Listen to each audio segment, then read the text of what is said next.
Hello, my name is Chloe. Welcome to my channel. Today I'm bringing to you the oldest books on my TBR.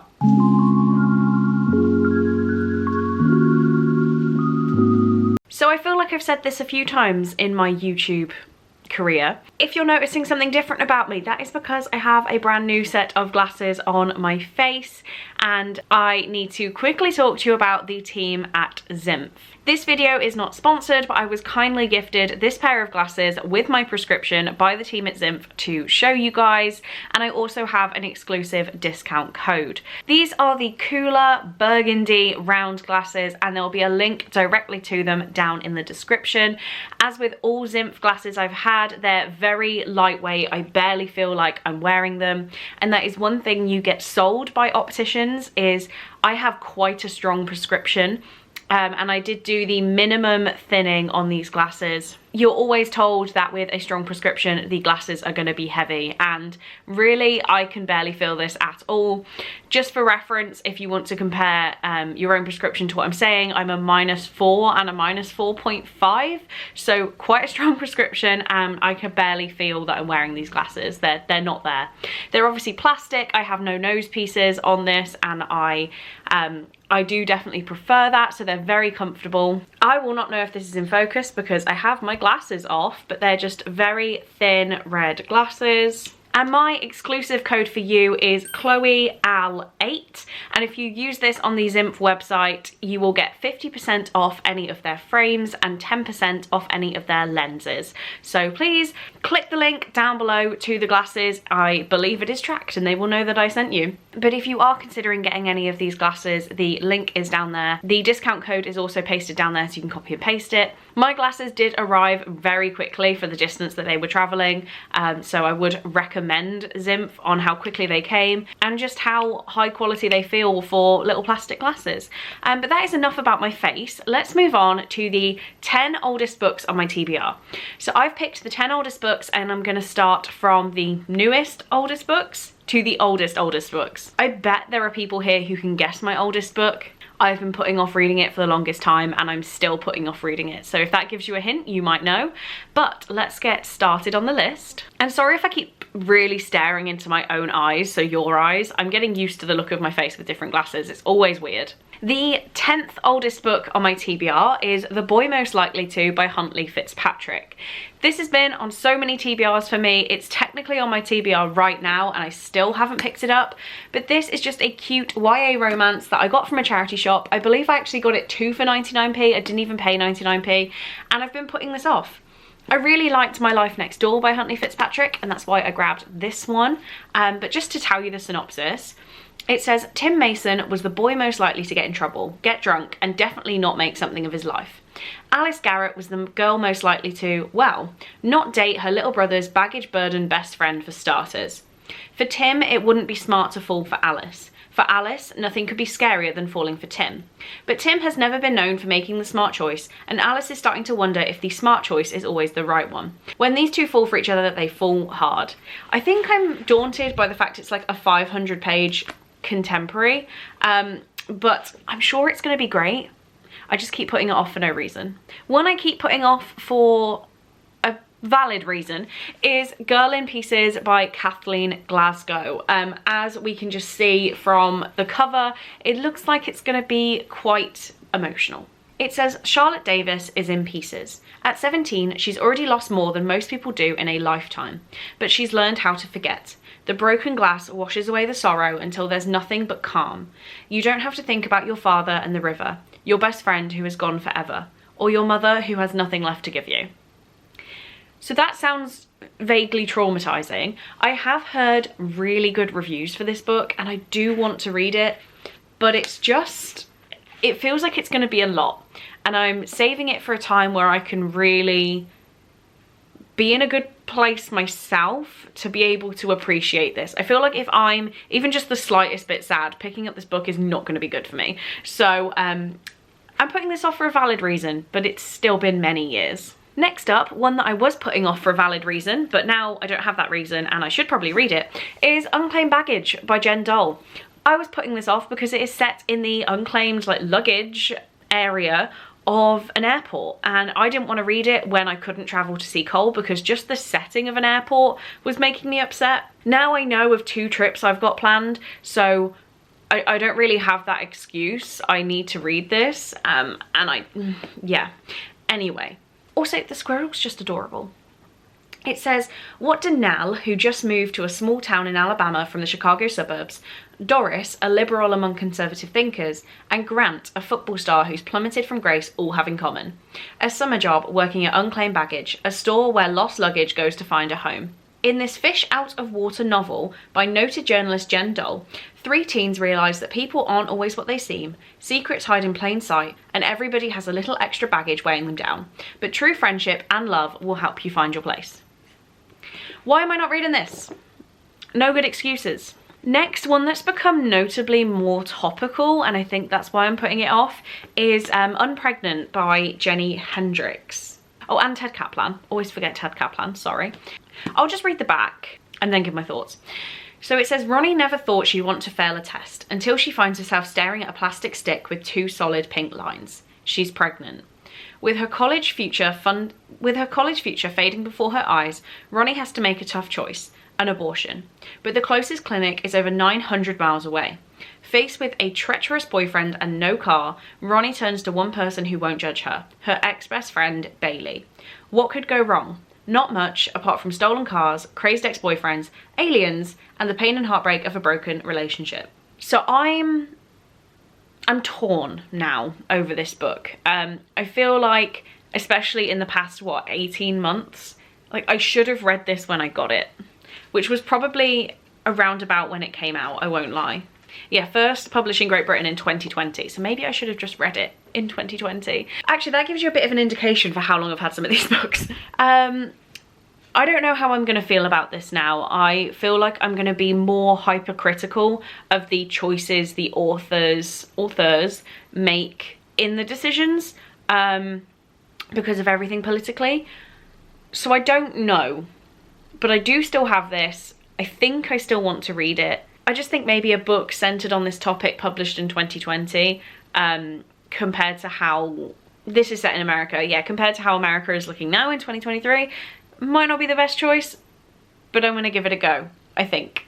Next up, in the 6th spot, so halfway through the list, we have Two Can Keep a Secret by Karen M. McManus.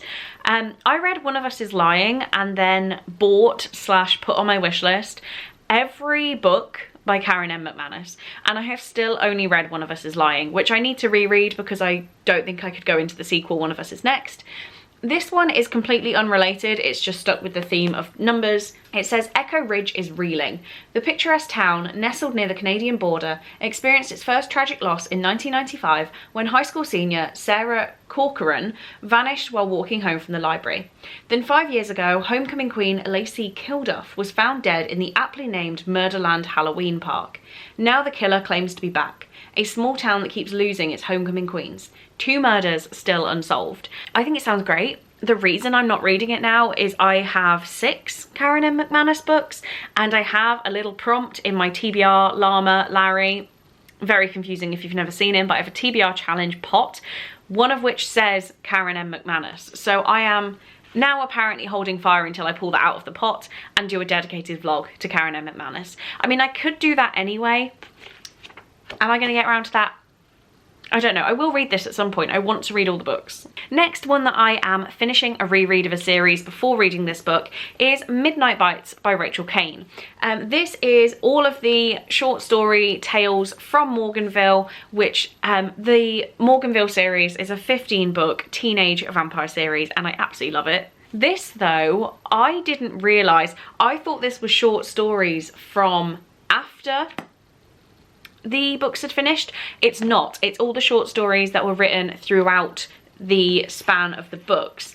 And I believe what happens, yeah, there is an introduction before every story that gives you kind of the premise for what's happening and what characters are around when it's kind of set in the storyline. I did really want to read this, and then when I found out it wasn't after Morganville, I was a bit But I mean, I've owned it for so long that it has to happen now. It will get read at some point. Whether I just do one short story at a time and spread it over a longer period, maybe that's what I need to do. But yeah, short stories from Morganville. Next up, a book that I only put off because of the aesthetics. I like them. There's not even a reason, is it? But it's what happened. It is Undead Girl Gang by Lily Anderson. The cover is literally a denim jacket with pin badges in it. How could we not love this? So this I got for Christmas in 2019. Yes, it was published in 2018. I got this for Christmas in 2019. We're now in 2023. This needs to be fixed. It says, meet teenage Wiccan Mila Flores, who truly could not care less what you think about her Doc Martens, her attitude, or her weight, because she knows that no matter what, her BFF Riley is right by her side. So when Riley and Fairmont Academy, Mean Girls, June Phelan Park, and Dayton Nassef die under suspicious circumstances, Mila refuses to believe everyone's explanation that her best friend was involved in a suicide pact. Instead, armed with a tube of lip gloss and an ancient grimoire, Mila does the unthinkable to uncover the truth. She brings the girls back to life. So I feel like this is going to be really stereotypical and like not what I want to read anymore, but I've also owned it for so long that this is my fault. And it will be on my TBR very soon. Next up, a book that I'm not sure if I'm ever going to read, which will make more sense when I hold it up. It is Life and Death by Stephanie Meyer, which is the 10th anniversary retelling of Twilight. I just don't know how I feel. So this is a book that has both stories in, and when you hit the middle, the book flips over. It tells you all the other books you can get in the series. So when you finish Twilight, it says, please turn over to read Life and Death. And you flip the whole book and you start again. I was going to do this and I reread Twilight, but when I flipped the book, it was so similar that I actually couldn't bring myself to do it. I needed slightly different. So just to read you the top section, and if you're a Twilight fan, you will definitely recognize the whole thing. It says, when Beaufort Swan moves to the gloomy town of Forks and meets the mysterious, alluring Edith Cullen, his life takes a thrilling and terrifying turn. With her porcelain skin, golden eyes, mesmerizing voice, and supernatural gifts, Edith is both irresistible and enigmatic. I don't even know what that means. So this book currently sits like this on my Twilight collections shelf. One day, I'm really not sure. I just like having the 10th anniversary edition at this point. Will I ever read the story? Who knows? Next up, a book I've been putting off since I was literally a teenager is Angel Fever by Ale Weatherly. So this is the third book in the Angel series. We have Angel, Angel Fire, and then Angel Fever. I haven't read this for literally no good reason, and last year I finally read Angel Fire, said I needed to read this pretty much instantly so that I didn't forget the story, and I didn't do it, and I've forgotten what happened in Angel Fire. So I'm gonna need to do some research, but this is following Willow, who is a teenage girl who turns out to be half angel, and that's all I will say, because I don't want to spoil anything, even though this is like a 2008 half angel story, which, you know, they got everywhere. So this was published in 2013, 10 years ago. I need to read it. And finally, a book I have no excuses, literally no excuses. I've tried to read this countless times. This is the final book on the list. I've tried to read it countless times. I have done read-alongs. I've done read-alongs that I've hosted. I joined in a read-along and I have still stopped at this point. And I don't know what is stopping me. It is City of Heavenly Fire by Cassandra Clare. I have no solid excuses for not picking this book up. Everything about me wants to read it. Everything. And then I look at the size of it and I'm like, okay, it's 600 pages. I can do that. And I just always end up picking another book. I don't pick this up. So I need to start calling myself out because I do want to read it. I have the rest of Cassandra Clare's books are over there. I need to carry on with this series. I've stopped at this point 3 or 4 times. So I don't know. I don't have excuses. There we have it. There are the 10 oldest books on my TBR, and 1 second, not that you have to wait because I'm going to edit it, I am going to put these 7 directly on my TBR shelf. So I've taken off Midnight Bites, Life and Death, and the Karen M. McManus. I'm dropping it. So these books, I have no excuses for not reading. I have no different plans for when I'm going to read them. So they're going to go on my TBR shelf, and when I need to pick a book, I've got to go there because these need reading. They really, really do. So let me know down in the comments, what is the oldest book on your TBR? I'd be very interested. When did you get it? how long has it been waiting, and when are you gonna get it read? So on that note, thank you again to Zimph for the glasses. They're really growing on me already. I'm gonna wear these today. I hope you guys enjoyed, and I will see you in my next video. Bye.